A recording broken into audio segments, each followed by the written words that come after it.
मैं फ़रहत नकवी जो एक संगठन चलाती है, मेरा हक फाउंडेशन नाम का मैं एक संगठन चलाती हूँ जिसकी मैं प्रेसिडेंट हूँ, जिसमें समस्त उत्तर प्रदेश में 3 तलाक और महिला उत्पीड़न पे पिछले 4-5 साल से मेरी लड़ाई चल रही है। और अभी फ़िलहाल जो आज हम यहाँ पे आए हैं जोगी रामपुरे में, तो हमारा सबसे मेन उद्देश्य ये है कि हम यहाँ पे अपनी दुआएं, अपनी मन्नतें लेके आए हैं, अपनी हाजतें हमने दरगाह पे रखी।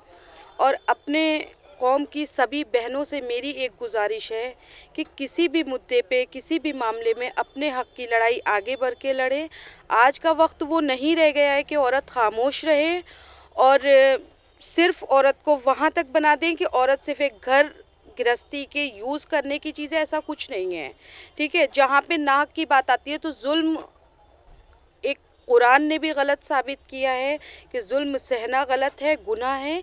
इसलिए अपने हक़ की आवाज़ उठाएं, आगे बढ़ें, एक्टिव हो। और जिस तरह की भी हमारी कौम में अदर भी कोई भी किसी तरह की समस्या, उसके लिए मैं हमेशा आगे हाजिर हूँ, खड़ी हूँ।